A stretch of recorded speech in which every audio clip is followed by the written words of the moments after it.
Aujourd'hui, on est confronté à plusieurs difficultés. Il y a beaucoup d'associations. En France, on compte à peu près 1 million d'associations sur l'ensemble des secteurs. Mais au fond, peu d'entre elles sont véritablement actives. Alors, il y a plusieurs raisons à cela. Il y a d'une part un essoufflement de l'engagement militant, de l'engagement bénévole, avec une difficulté de renouveler les militants associatifs. Ça, c'est la première difficulté à laquelle on est confronté, faute peut-être d'avoir préparé par des processus d'éducation populaire un renouvellement des militants. La deuxième raison, c'est qu'on est aussi confronté à une diminution des financements publics qui priorise le marchand par rapport au non-marchand. On est constamment confronté à ces logiques où tout est marchandisé, et y compris les interventions du secteur associatif qui sont de plus en plus confrontées à des logiques d'appel d'offres, à des logiques de mise en concurrence avec le secteur concurrentiel privé. La troisième grande difficulté à laquelle on est confronté aujourd'hui, à laquelle on va être confronté dans les années qui viennent, c'est une difficulté liée à la réglementation européenne qui veut que tout s'inscrive sur le secteur concurrentiel et qui tente de transférer des formes d'intervention militantes, bénévoles, associatives dans le cadre de marchés non régulés, non réglementés ou en tous les cas dans le cadre de marchés ouverts, dans le cadre de l'économie de marché. Ça, c'est les trois grandes difficultés auxquelles sont confrontées les associations en France. Je dirais que la quatrième, elle est liée à ce que je disais tout à l'heure, c'est qu'il y a un grand travail d'éducation populaire à faire pour que les gens se réapproprient les grands enjeux, mais de manière collective, et sortent de logique individuelle.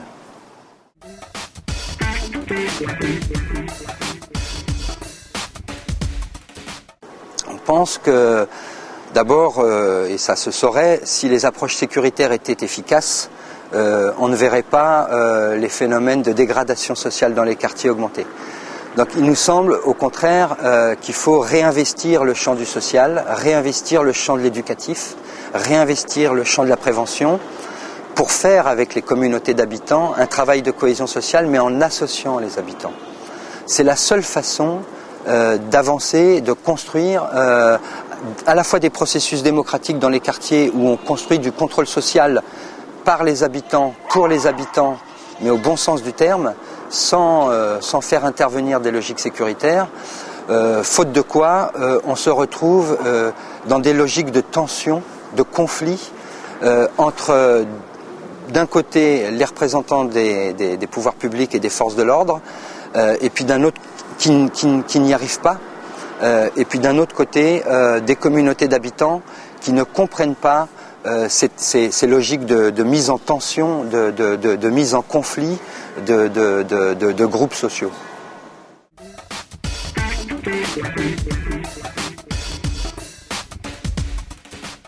Alors, le ressenti que j'ai eu en visitant deux petits quartiers populaires de Barcelone, c'est que les conditions de vie des populations, des habitants, les conditions de dégradation des espaces publics, les conditions de dégradation du bâti correspondent à ce que on a connu nous en France au début des années 80. On n'a pas connu dans les années 80 en France des situations aussi explosives que celles qu'on connaît aujourd'hui, évidemment.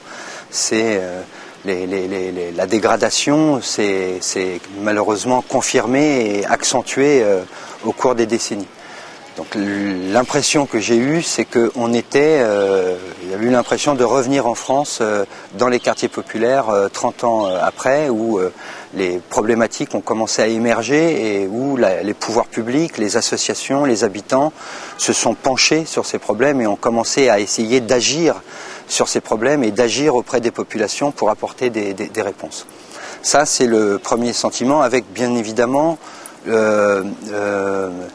une différence importante qui est celle de la taille. Les quartiers que j'ai visités sont beaucoup plus petits, moins peuplés que ceux qu'on connaît en France, et du coup l'impression qu'on peut plus facilement agir.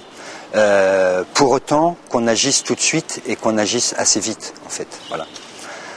Ça, c'est le premier ressentiment. Et le deuxième sentiment que j'ai eu, il est lié aux membres de la communauté marocaine, en particulier des plus jeunes d'entre eux, avec, là pour le coup, quelque chose que je n'ai pas vraiment ressenti à ce point en France, c'est un profond sentiment d'abandon, un profond sentiment de désespoir de la part de ces jeunes, où on a le sentiment qu'ils sont totalement isolés du reste de la communauté, pas simplement de la communauté marocaine, de la communauté nationale, sans être accompagnés, sans être encadrés, avec du coup un profond sentiment de malaise en discutant avec eux, parce que ça fait peu de temps qu'ils sont en Espagne, j'imagine, je suppose, et déjà, il y a déjà un décalage profond